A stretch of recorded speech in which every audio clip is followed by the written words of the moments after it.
ఆంధ్రప్రదేశ్లో టీడీపీ జాతీయ ప్రధాన కార్యదర్శి నారా లోకేష్కు వైఎస్ షర్మిలమ్మ గారు స్వీట్లు పంపించారు. ఈ నేపథ్యంలో దానికి సంబంధించి కూడాను తెలుగుదేశం పార్టీ వాట్సాప్ గ్రూప్లో అవ్వచ్చు, సోషల్ మీడియా కావచ్చు, పెద్ద ఎత్తున కూడాను వైఎస్ షర్మిలమ్మ గారు పంపించిన స్వీట్ల గురించి రకరకాలుగా తెలుగుదేశం పార్టీ తన క్రెడిట్ లాగా కూడాను ప్రచారం చేసుకుంటుంది.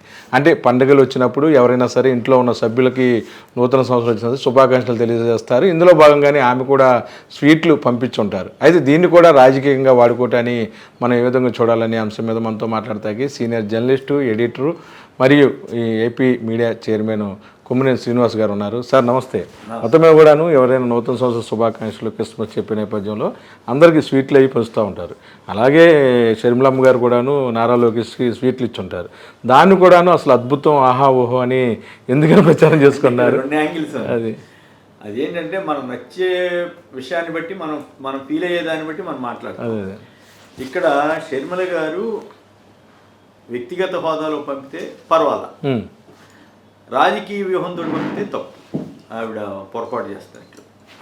రెండు, ఆవిడ గతంలో ఇలా పంపించారా అన్నది కూడా చూడాలి. పంపించి ఉంటే ఆ సంప్రదాయం ఆనవాయితీ ఆ సంప్రదాయాన్ని కొనసాగిస్తే తప్పులేదు.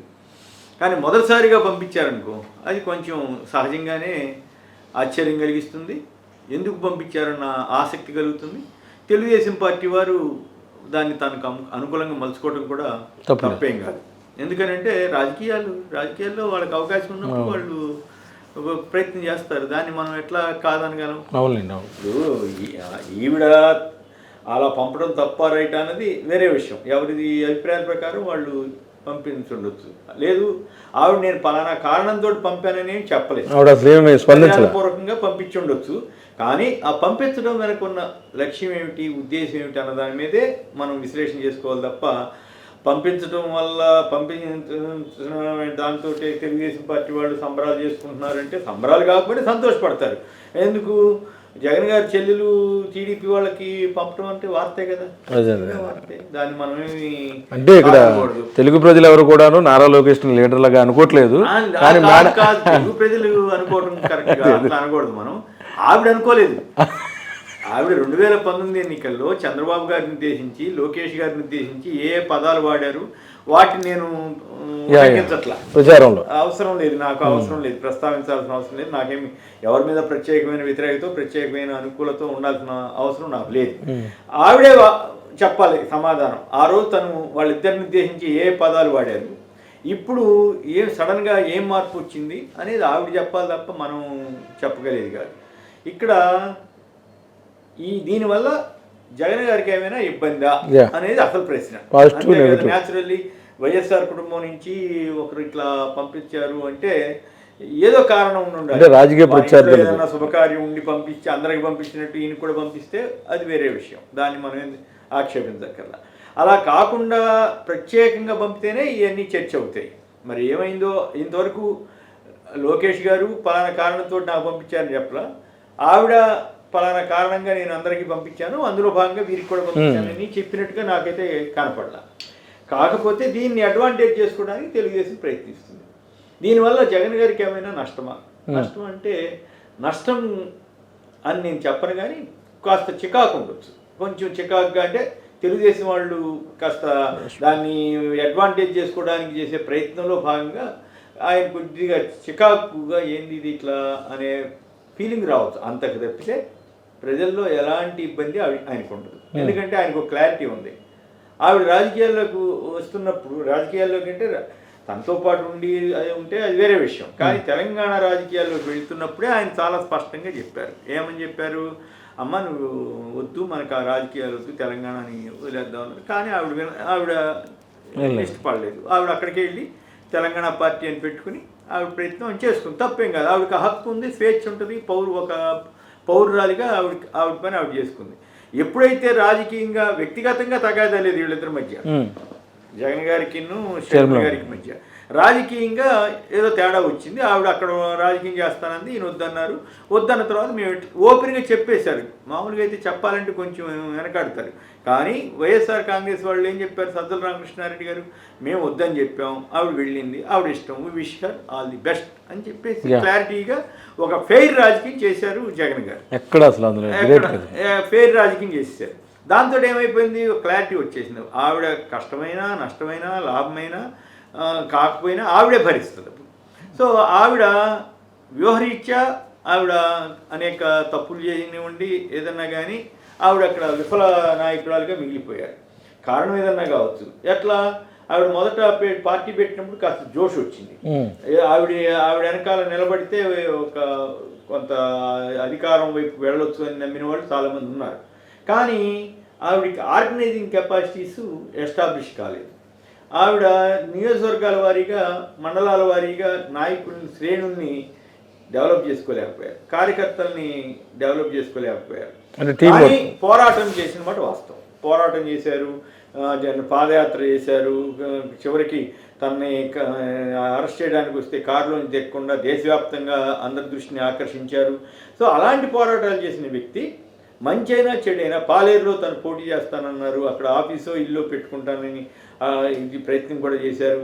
కానీ పొంగులేటి శ్రీనివాసరెడ్డి గారు రాగానే కుటుంబపరంగా ఉన్న అనుబంధం అనండి, వారికి ఉన్న రాజకీయ సాన్నిహిత్యం అనండి, ఎట్లన్నా కానీ ఆమె మిత్రులు అయ్యారు. కానీ రాజకీయాలకి కుటుంబ సంబంధాలకి సంబంధం ఉండదు.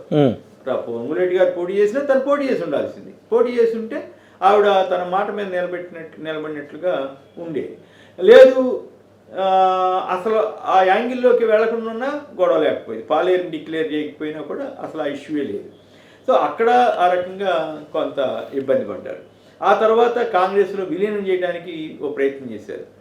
విలీనం చేయడానికి ప్రయత్నం చేసినప్పుడు కూడా చాలా గొడవలు, అడ్డం పట్టడం, కొందరు వ్యతిరేక వ్యాఖ్యలు చేయటం, అట్లాగే రేవంత్ రెడ్డి గారి మీద ఈవిడ కూడా వ్యాఖ్యలు చేయటం, ఇవన్నీ రప్చర్ అయినాయి.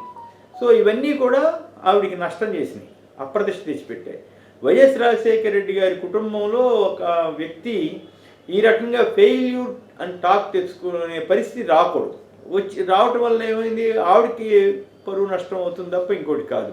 దీని అంతటికీ కారణం ఏమిటి, బహుశా మరి భర్త గారి సలహా, అనిల్ గారి సలహా ఉందో లేదో, సలహాని చాలా కొందరు ప్రచారం చేస్తుంటారు.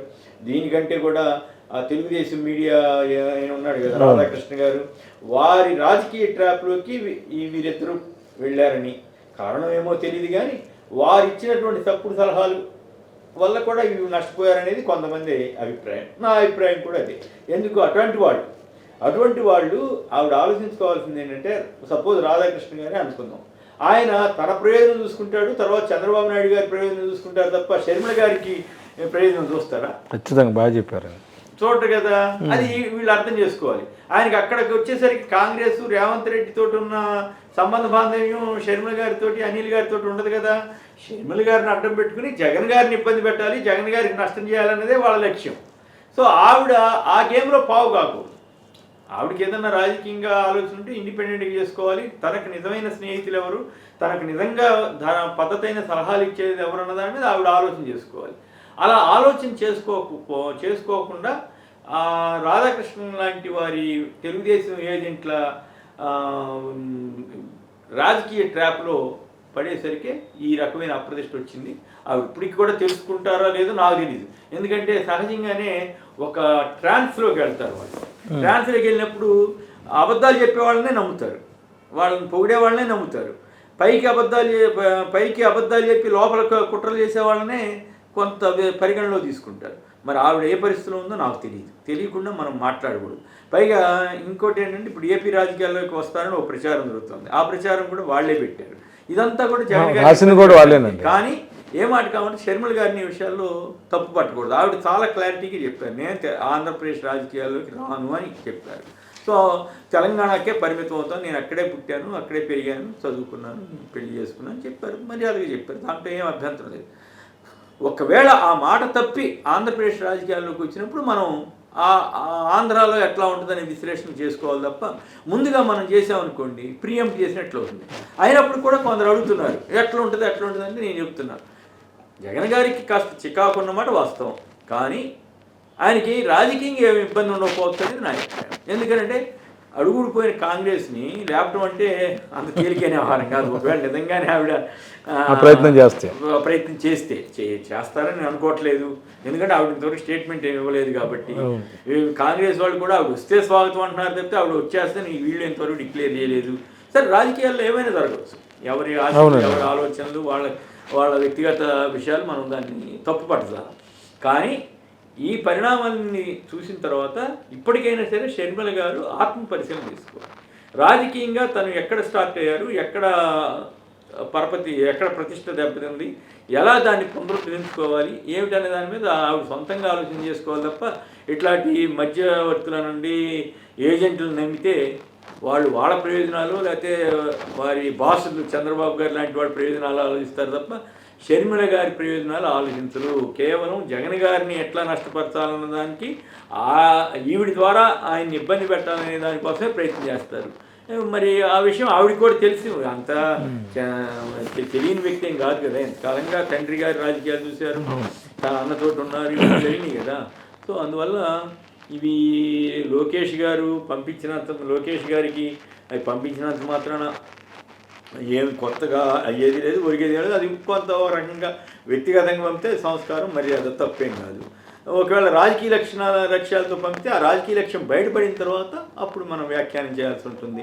అప్పటి వరకు ఆవిడ అలా చేయకుండా ఉంటే బెటర్ అని సలహా ఇస్తాం తప్ప మనమేమి మన సలహా వింటారని కూడా మనమేమి అనుకోవాలి. సార్, ఒకటి ముఖ్య విషయం ఏంటంటే టీడీపీ నాయకులే చెప్పారు, ఏదైతే తారక రత్న యోగలం పాదయాత్రలో చనిపోయాడు వాళ్ళ ఫ్యామిలీకి స్వీట్లు ఇవ్వచ్చు. చంద్రబాబు నాయుడు జైల్లో ఉన్నప్పుడు 56 రోజులు అవ్వచ్చు, 50 రోజులు అవ్వచ్చు. దళిత క్రైస్తవులు చాలామంది ఆ రాజమండ్రి జైలు దగ్గర పడిగాపులు కాశారు, వాళ్ళకు స్వీట్లు పంపించవచ్చు. అంటే కేవలం ఈ పూలిష్ రాజకీయాలు కుటుంబాల మధ్య చిచ్చు పెట్టే వ్యూహాత్మకత ఎలా వద్దంటారు? అంటే ఇక్కడ ఒక పాయింట్ ఉంది. సరే, వాళ్ళు ఎవరికి ఇవ్వాలి ఎవరికి ఇవ్వకూడదు వాళ్ళ ఇష్టం. ఎవరైనా ఆవేదన ఉంటుంది చేసేటప్పుడు నిజంగానే తారక రత్న చనిపోతే కనీసం నివాళి అర్పించలేదన్న విమర్శ వచ్చింది. ఆ సభ పెట్టి యోగళం మీటింగు కదా. సో మొదటి రోజు జరిగినప్పుడు అట్లాంటి ఘటన జరిగినప్పుడు చివరి రోజు ముగింపు సందర్భంగా ఆయనకి సంతాపం ప్రకటించడం, ఒక 2 నిమిషాలు మౌనం పాటించడం అనేది సంప్రదాయం. వాళ్ళు ఆ సంప్రదాయం పాటించకపోవడం మర్చిపోయారో లేక ఏముందని అనుకున్నారో మనం చెప్పదాం. కానీ అంతకంటే ముఖ్యంగా మీరు చెప్పినట్లుగా జైలు దగ్గర ఎవరున్నారు, మరి మీరు ఏదో ఉంటారు కదా వాళ్ళు అన్నారు, కానీ ఎవరినైనా పెట్టుకుని ఉండొచ్చు, అది వేరే విషయం. వాళ్ళతో అవసరం ఉంటుంది, పని అయిపోయింది కదా. నిజంగా వాళ్ళు బస్సు యాత్ర క్యాన్సిల్ అయినట్టు. వీటికంటే ముఖ్యమైనది ఏంటంటే ఆయన జైల్లో పెడితేనే తట్టుకోలేక 100 మంది 103 మంది వాళ్ళకన్నా పంపించవచ్చు పాపం. వాళ్ళలో 3కే కదా వాళ్ళు ఇచ్చింది. మరి న్యూ ఇయర్ సందర్భంగా తలకు 3 లక్షల చొప్పున వాళ్ళందరికీ ఇచ్చింటే అది ఒక పద్ధతిగా ఉండేది. ఏదో కరెక్టా కాదా, వాళ్ళు ఏ రకంగా చనిపోయినా వీళ్ళు అకౌంట్లో వేసుకున్నారు కాబట్టి మరి అది ఎందుకు కొట్టుతున్నారో తెలియదు, ఎందుకు ఇవ్వట్లేదో తెలియదు. ఒకవేళ ఎలక్షన్ టైంలో ఏమైనా ఇస్తారేమో, అప్పుడైతే ఉపయోగం ఉంటుందనేమో తెలియదు. సో ఇవన్నీ ఎలక్షన్ రాజకీయాల్లో భాగం. జనాన్ని మభ్యపెట్టే రాజకీయాల్లో సోషల్ మీడియాలో ఏదో 10 రూపాయలు ఇచ్చి 1000 రూపాయలు ఇచ్చినంత హడావుడి చేయటం ఇవన్నీ జరుగుతూ ఉన్నాయి. అంత తప్పితే ఈ తారకరత్నకి ఎందుకు ఇవ్వలేదని తారకరత్న కుటుంబాన్ని వాళ్ళు సరిగా చూశారో లేదో మనకు తెలియదు. కానీ but on the face of it అయితే ఆ రోజు అక్కడ సంతాపం ప్రకటించకపోవడం ద్వారా వాళ్ళు తప్పు చేశారు. ఎవరినైనా వాడేసుకుంటారు వాళ్ళు. అది ఏదైనా కంక్లూజన్ రండి, నాకేం సార్. కనీసం వాళ్ళు కందిపప్పు శనగపప్పు కార్యకర్తలు నమ్ముకున్న వాళ్ళకి అవి కూడా ఇవ్వట్లేదు కదా. ఎవరు హైదరాబాద్లో ఉన్న వాళ్ళకి ఓపెన్ విత్ తారక్ ఇలాగే డైరెక్షన్లో నడిస్తే ఎలాగా, అది బాధపడుతున్నారు అందరూ. తెలుగుదేశం కార్యకర్తలు బాధపడితే బాధపడినాడు, మీరెందుకు బాధపడతారు వాళ్ళ తరఫున? అది అంటే లోకేష్ బాబు కనీసం శనగపప్పును కందిపప్పును పంపించవచ్చు. మీ శ్లేష మీ వ్యంగ్యం నాకు అర్థమైంది, కానీ నేను జనరల్గా అలాంటి పదాలు వాడినా. ఎందుకంటే అది మాబోటి వాళ్ళని వాడాల్సిన అవసరం లేదు. అది వ్యక్తులు అలాగా సార్, మీరు స్కాలర్ కాబట్టి మీద మనం వ్యాఖ్యలు చేయొచ్చు, విమర్శలు చేసి తప్ప అనవసరంగా వాళ్ళు ఏదన్నా మాట్లాడితే అప్పుడు ఆ పదాన్ని ఉచ్చరించి మనం విశ్లేషించాలి తప్ప నాకుగా నేను పని కట్టుకుని వాళ్ళని అట్లాంటి అభ్యంతరకర పదాలు వాడి నేనెందుకు నా స్థాయి నాకే వాళ్ళదే పెద్ద స్థాయి కావచ్చు, వాళ్ళు డబ్బులు ఉన్నాడు కావచ్చు, లేదా గొప్ప గొప్ప పదవుల్లో ఉండొచ్చు, కానీ నాకంటూ కొంత అభిప్రాయం ఉంటుంది కదా, నాకుండే విలువ నాకు ఉంటుంది. కాబట్టి నేనైతే అట్లాంటి వాటి జోలికి పోను. దయచేసి మీరు నన్ను ఆ పదాల్లోకి నిరికించమాకండి. Okay sir, okay, thank you. మొత్తమే కూడాను నారా లోకేష్ ఏదైతే క్రిస్మస్ సందర్భంగా స్వీట్లు పంపించిన తీరు రాజకీయ వ్యూహంలో భాగమా, లేకపోతే షర్మిల గారు పంపించిన విధానంలో కానీ అన్నీ కూడా రాబోయే రాజకీయాల మీద ఏమాత్రం కూడా ప్రభావం చూపమంటున్నారు. కాకపోతే కొద్దిగా వైసీపీ పార్టీలో ఉన్న కార్యకర్తలకు ఈ అంశాలని కూడాను చికాకు కలిగించే అంశాలు అంటున్నారు కొమ్మినేని శ్రీనివాస్ గారు. వీడియో జర్నలిస్ట్ విజయకృష్ణ కలిసి ఐడ్రీమ్ కోసం అబ్దుల్ అలీం, విజయవాడ.